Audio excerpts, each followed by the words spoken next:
at St. Helens College, a prestigious old girls' university. Room 207 in the hostel was home to four inseparable roommates, Laura, Anita, Rose, and Tina. They had been friends for 2 years, navigating the ups and downs of university life together. But Tina, with her strange and unexplainable quirks, had always been an enigma. The most mysterious thing about Tina was her hair. Every day, without fail, she would have a completely different hairstyle. Some days it was a knee bun. Other days it was a long, luxurious braid that seemed to shimmer in the sunlight. On special occasions, she even wore her hair down in long, flowing waves, as if she had just walked out of a salon. No one ever saw her styling her hair, and despite the constant transformations, it always looked flawless. Laura was the first to notice this oddity. Does anyone else find it strange that Tina changes her hairstyle every single day? She asked one evening as the group sat on their beds studying. Anita looked up from her notebook, raising an eyebrow. You're right. It's weird. It's like she has a different hairstyle every time we see her. How does she even do it? Rose, who was always more skeptical, smirked. Maybe she has a secret hairdresser she's hiding under her bed. It's the only explanation that makes sense. Tina, overhearing the conversation, simply smiled and said, "Let's just say I have my methods. I'm a woman of mystery." Her voice light yet tinged with something that none of them could quite place. Her cryptic responses only made the curiosity grow. The three girls couldn't shake the feeling that there was something more to Tina's daily transformations. Was she secretly getting her hair done by someone? Or was there some other reason behind the constant changes? I'm going to figure it out, Anita declared the next day. I'll find out what she's doing to her hair. I swear. Over the next week, the girls kept an eye on Tina. But no matter how hard they tried, they never caught her in the act. It was as if Tina's hair was magically styled overnight. Even when they woke up early in the morning or stayed up late, Tina always had a different style by the time they saw her. I can't believe it, Laura said one afternoon. We are literally sleeping through her transformations. How does she do it? It's like she's a wizard or something, Rose joked. But there was an edge of unease in her voice. Then one morning, things took an unexpected turn. Tina arrived at breakfast with yet another new hairstyle. This time, it was an intricate set of braids that seemed to have been done with great care. But this time, something was different. The braids appeared fresher, more intricate, as if she had spent hours on them. Where did you even find the time to do all this? Anita asked, unable to hold back her curiosity. Tina just smiled again. Like I said, I have my methods. Don't worry about it. But Laura and the others couldn't stop wondering, what exactly was Tina hiding? And how was she able to change her hair so dramatically every day? It was starting to feel less like an odd habit and more like a mystery they had to uncover. Little did they know, the answer was far beyond anything they could have imagined. The days passed, and the mystery surrounding Tina's hair only deepened. Laura, Anita, and Rose couldn't stop thinking about it. The more they tried to rationalize Tina's flawless, ever-changing hairstyles, the more they realized they couldn't explain it. Every time they asked her, Tina would smile enigmatically and change the subject, leaving them with no answers. One evening, while they sat in their dorm room studying, Rose stood up and stretched. I've had enough of this. I'm going to figure it out tonight. Her voice was determined, and her face had a mischievous glint. Figure what out? Laura asked, looking up from her book. You know, Rose said, walking to the door. How Tina does it. I'm going to find out what she's hiding. If she can keep up with all these different styles, she's definitely got something going on. Laura and Anita exchanged glances. Though they had been skeptical at first, they were now as curious as Rose. There was something off about Tina's behavior, and they couldn't shake the feeling that they were missing something important. Are you sure this is a good idea? Anita asked. But she followed Rose to the door anyway. I don't care how weird it sounds, Rose replied, pushing open the door. We need to know the truth. The hallway outside was quiet. It was after midnight, and most of the girls in the hostel were already in their rooms asleep. But as they reached the end of the hallway, Laura stopped. "Wait," she whispered, her eyes widening. "Look." At the end of the hall, they could see the faint glow of lights on Tina's door. It was strange because Tina was usually in bed by now. Like the rest of them, she's still up, Anita murmured. Rose raised an eyebrow. "We need to see what's going on. Stay quiet and follow me. Follow me." The girls tiptoed down the hallway, their footsteps barely making a sound on the tile floor. When they reached Tina's door, Rose carefully pressed her ear to the wood. She heard no movement. Just a quiet, airy stillness. "Do you think she's asleep?" Laura asked nervously. Rose hissed, her face tense with anticipation. She slowly turned the doorknob, and to her surprise, the door opened easily. It creaked softly as it swung open, revealing a dimly lit room. Tina's bed was in the corner, bathed in the soft glow of a single desk lamp. But there was something so off about the room that none of the girls could immediately place it. As they crept inside, their eyes landed on Tina. She was sitting cross-legged on her bed. But she was different. Her head was not attached to her neck. Instead, it rested gently on her lap, as if it were another part of her body entirely. Anita gasped, her hand flying to her mouth in shock. Tina's head remained still, her closed eyes gleaming beneath a thick curtain of hair. Her hands moved with eerie precision, weaving intricate braids into her detached head as though it were a simple task. The room seemed to pulse with an otherworldly energy, the air thick with the sound of Tina's gentle movements. The girls froze, unable to believe what they were witnessing.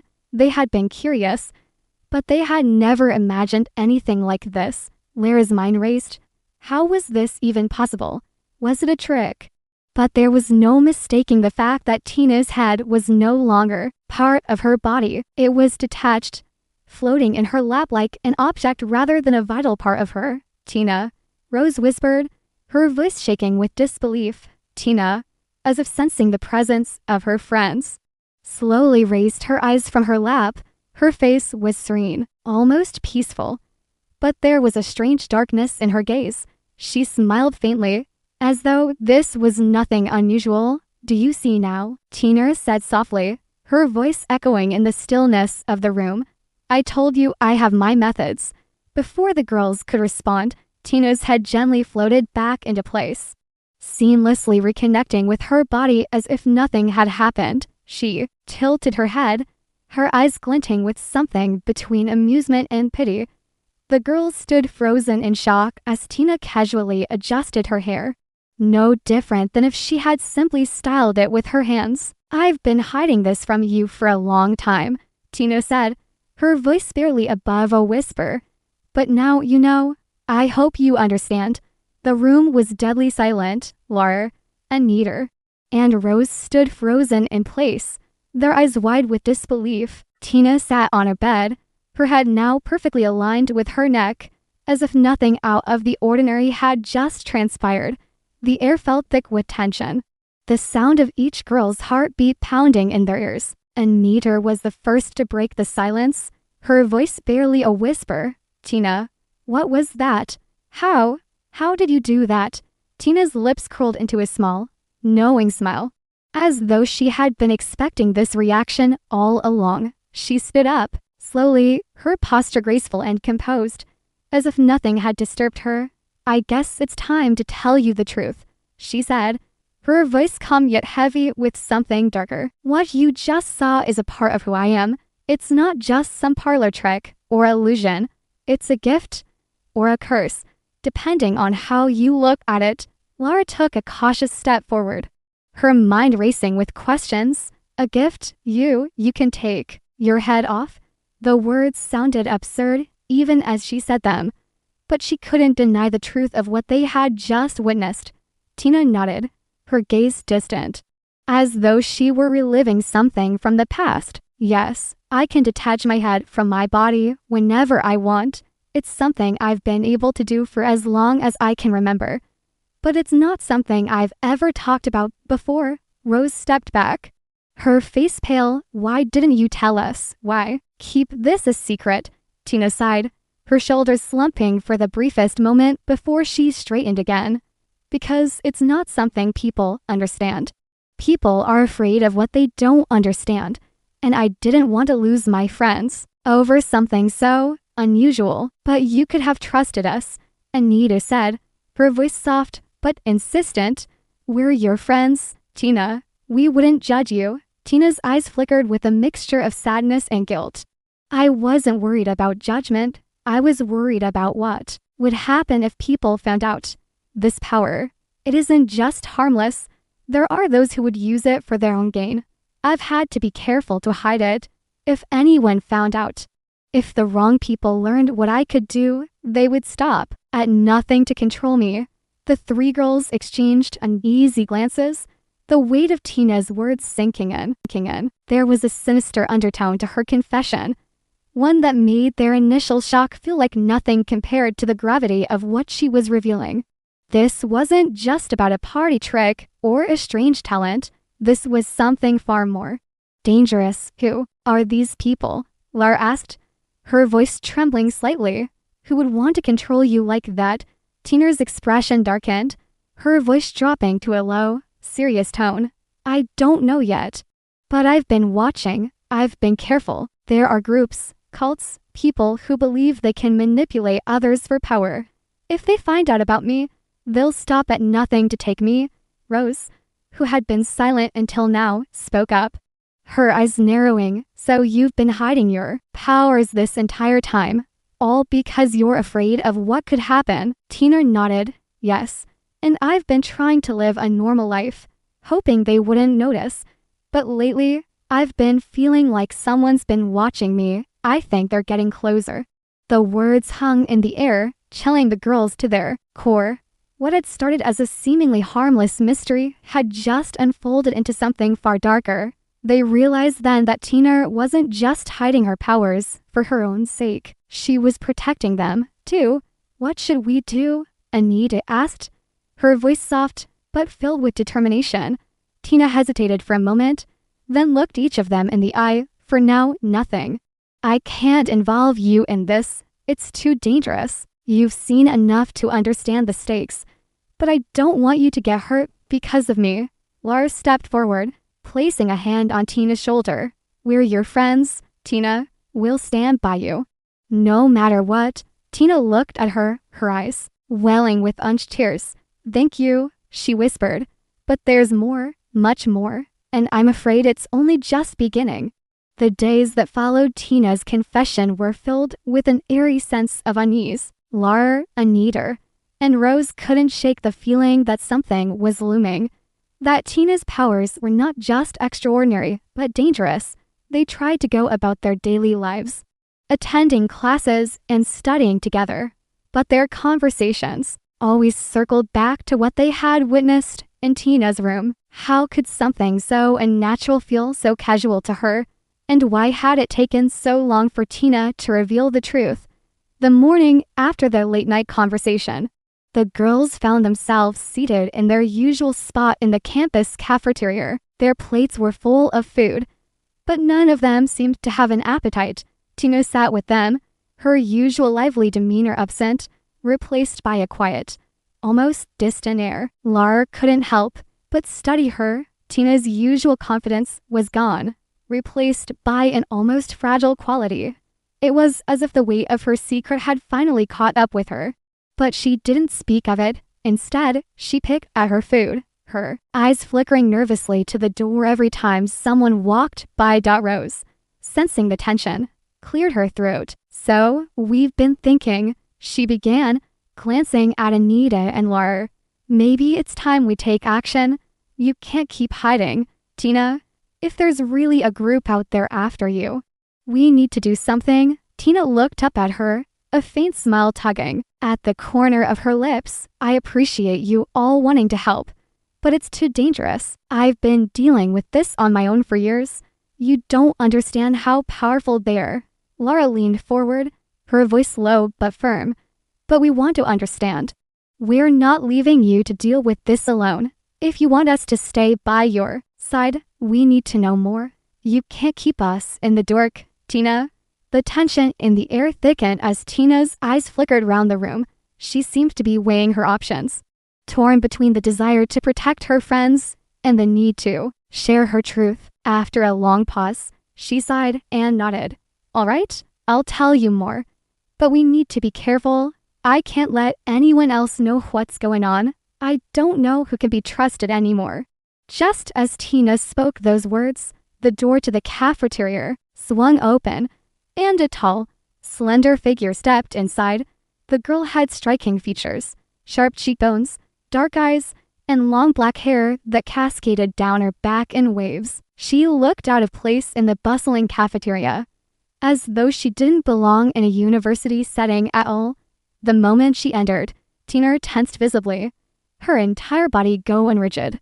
The atmosphere shifted. The group of girls exchanged confused glances, but none of them dared to speak as the mysterious girl walked toward their table. Tina, the girl's voice was soft, but there was an edge to it that made the hair on the back of Lara's neck stand up. I thought I'd find you here. Tina's face went pale, her lips parting in a breathless whisper. What are you doing here? Amina. The girls stared at Tina, their curiosity piqued by the unfamiliar name. Who was Amina? And why did Tina look so frightened? Amina didn't sit down. Instead, she stood over the table, her eyes scanning the group of friends with an unreadable expression. You've been careless, Tina, she said, her gaze settling on the girl. You've exposed yourself. I knew it wouldn't be long before someone else found out. Tina's voice shook as she responded.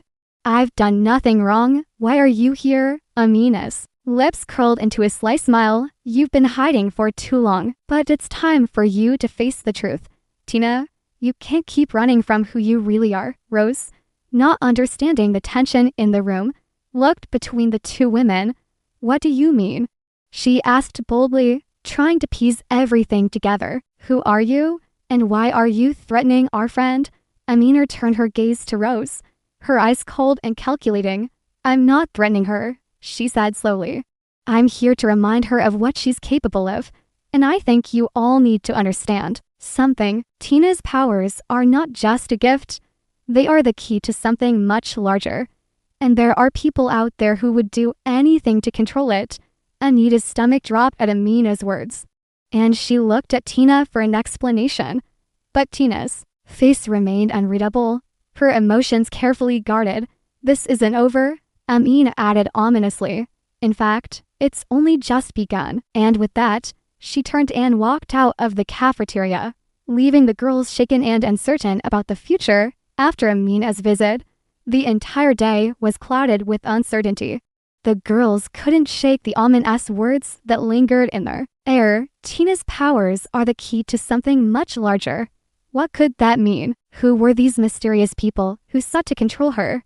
And why had Tina kept all of this a secret for so long? Tina remained distant for the rest of the day, her usual vibrancy replaced by a somber silence. It wasn't until the evening, after their last class, that the girls could corner her and demand answers. Tina, what is going on? Lara asked as they sat in their shared dorm room, the dim light from the desk lamp casting long shadows across the wall. Who was that girl? And what did she mean by saying your powers were the key? Tina looked at each of them, her hands nervously twisting the hem of her shirt.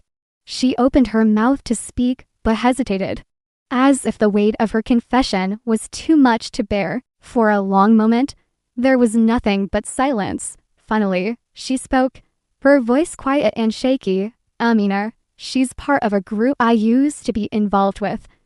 But they're not just any group. They're a secret organization that's been hunting people like me for centuries, people who possess special abilities. The air in the room felt thick as the girls listened intently, trying to make sense of what they were hearing. Tina continued, her voice steadier now. I didn't always know about my powers. At first, it just felt like I was unusually strong, like I could do things others couldn't. But then one day, I realized I could do something no one else could. I could detach my head. The girls exchanged bewildered glances, trying to wrap their minds around the absurdity of the statement. But Tina's serious expression left no room for doubt. She wasn't joking. I didn't want to believe it at first, she continued, her eyes distant. But I learned to control it. I thought it was just something I could keep to myself, something that made me different but harmless. But Amina, she's not the only one.